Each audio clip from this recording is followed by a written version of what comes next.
تو جس نماز کو آپ آخری نماز سمجھ کر پڑھیں گے تو اس کی لذت ہی کچھ اور ہے. تو اس لیے ماہ رمضان شریف اس تصور سے گزارے کہ شاید یہ میری زندگی کا آخری ماہ رمضان، ایک ایک لمحے کی قدر کیجیے. تو اس میں صحابہ کرام تو بستر باندھ کے رکھ دیتے تھے. صحابہ بستر باندھتے تھے کہ سونا نہیں ہے، بس اتنا ہی سونا ہے جتنا صحت کے لیے بہت زیادہ ضروری ہے، باقی جگتے رہنا. اور ویسے بھی جاگنا زندگی ہے اور سونا موت ہے. اس قوم نے جب سے سونا شروع کر دیا ہے یہ قوم ماری ہی جا رہی. جب تک یہ قوم جگتی رہتی تھی اس وقت تک اللہ تعالیٰ نے اس قوم کو بہت عروج عطا کی. کوئی مارتا نہیں تھا، سو رہے ہیں اور سونا موت سے قریب ہے.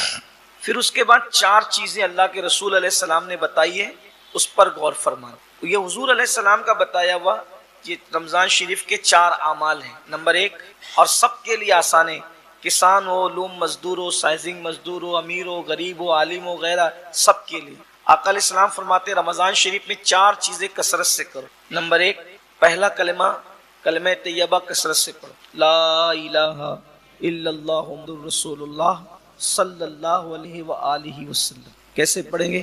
لا الہ الا اللہ محمد رسول اللہ صلی اللہ علیہ وآلہ وسلم. لا الہ الا اللہ محمد رسول اللہ صلی اللہ علیہ وآلہ وسلم. پہلا کلمہ کثرت سے، سب کو یاد ہے، کثرت سے پڑھیں. اس سے بہتر کوئی ذکر نہیں. نمبر 2 استغفار کی کثرت کریں. استغفر اللہ ربی من کل ذنب واتوب الیہ. یہ جو استغفار یاد ہو، بہت لمبا چوڑا نہ یاد ہو تو استغفر اللہ استغفر اللہ استغفر اللہ کرتے ہو. یہ 2 عمل ہو گئے. پھر 2 عمل دعا سے تعلق رکھتے ہیں. فرمایا جنت کا سوال کرو. رمضان شریف میں کثرت سے جنت مانگو. اس میں تھوڑا عشق کی بات اور ایڈ کر لیں. جنت تو سب کی ضرورت ہے لیکن ساتھ میں عشق کی بات اور ایڈ کر لیں. جب اتنی بڑی بارگاہ سے مانگ رہے تو پھر کچھ بڑا مانگیں. حالانکہ جنت بھی بڑی چیز ہے لیکن جنت ہی نہ مانگے بلکہ جنت میں حضور علیہ السلام کا ساتھ مانگے. ان کے ساتھ جنت چاہیے، ان کے پڑوس میں، اور ملے گی. حضرت موسیٰ علیہ السلام نے جب پوچھا تھا وہ بڑھیا سے کہ یوسف علیہ السلام کا مزار کہاں ہے، تو بڑھیا نے کہا میں جانتی ہوں لیکن شرط ہے کہ آپ کے ساتھ جنت چاہیے. تو آپ نے فرمایا کہ تو جنت مانگ لے اتنا کافی ہے، میرے ساتھ جنت. نبی تو نبی ہے. تو جبریل تشریف ہے، کہا دے مانگتی ہے تو دے دیجیے، کیا جاتا ہے، اس کے کرم میں کمی کہاں ہے، وہ مانگتے تو دے دیں. تو جب بڑھیا مزار یوسف بتا کر حضرت موسیٰ کے ساتھ جنت میں جا سکتی ہے تو اگر آپ ماہ رمضان شریف کی قدر کر کے رسول اللہ کے ساتھ چلے جائیں تو پھر کوئی بعید نہیں. تو حضور کے پڑوس میں مانگے. بڑی بارگاہ ہے تو بڑی بات ہو. اور یوں بھی میں آپ سے گزارش کرتا ہوں، شاید میں نے پہلے بھی کہا تھا، اللہ کے یہاں ہمیشہ بڑی مانگنا چاہیے، اس لیے کہ بارگاہ بڑی ہے. ہمیشہ وہاں سے بڑا مانگا کرو، بڑی چیز مانگا کرو، اور دینے والا یقین سے مانگا کرو، اس پہ یقین ہے. تو پہلی چیز کلمہ طیبہ، دوسری چیز استغفار، تیسری چیز جنت کا سوال، اور وہ بھی رسول اللہ کے ساتھ ان کے پڑوس میں صلی اللہ علیہ وسلم. اور چوتھی چیز جہنم سے پناہ مانگو. اس کا وہ دعا سن لیں، اللہم اجرنا من النار.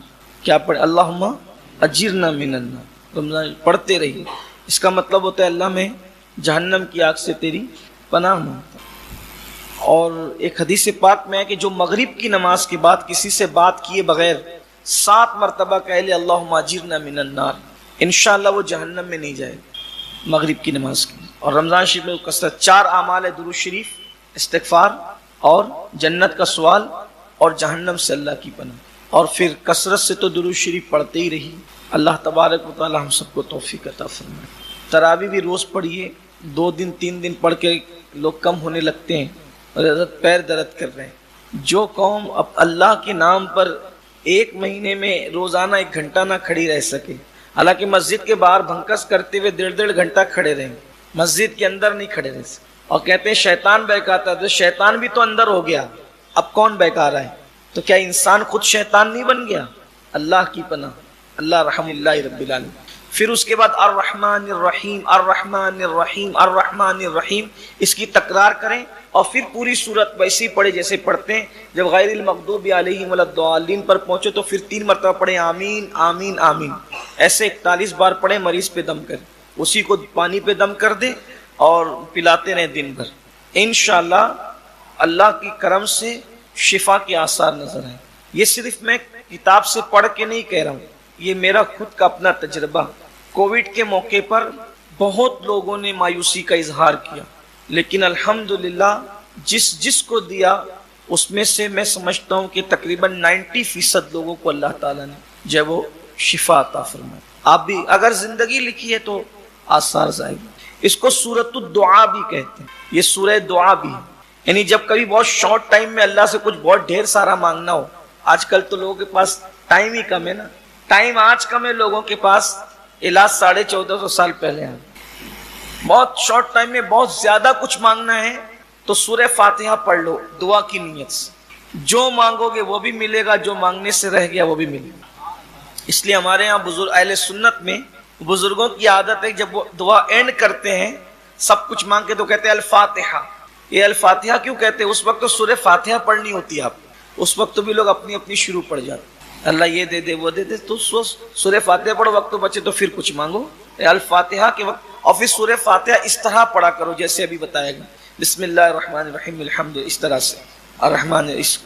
محبوب الہی سرکار فرماتے ہیں جو دل میں تمنا اللہ ہر تمنا پوری فرماتے. اس کو سبا مسانی بھی کہتے ہیں. اس میں اصل میں چونکہ 7 آیتیں ہیں اور یہ سورت 2 مرتبہ نازل ہوئی, پوری نازل. اس سورت کی خاصیت یہ کہ یہ مکی بھی ہے اور مدنی بھی, یعنی یہ ہجرت سے پہلے بھی نازل ہوئی ہے اور ہجرت کے بعد بھی. کیونکہ جو سورت مکی ہے وہ مدنی نہیں, جو مدنی ہے وہ مکی نہیں. لیکن اس سورت کی خصوصیت ہے یہ مکی بھی اور مدنی بھی. سبحان اللہ, بڑی برکتیں ہیں اس کی. اس کے مضامین یہ ہے کہ اللہ تبارک و تعالیٰ نے اس کا آغاز اپنی حمد سے فرمایا. اگر کسی نے الحمدللہ کہہ دیا, ایک بار کسی نے الحمدللہ کا مطلب اس نے اللہ کی خوبیاں بیان کی. اللہ تبارک و تعالیٰ کو اپنی خوبی کے حوالے سے الحمدللہ سے بڑھ کر کوئی اور کلمہ پسند ہی نہیں. سب سے زیادہ یہی پسند ہے الحمدللہ.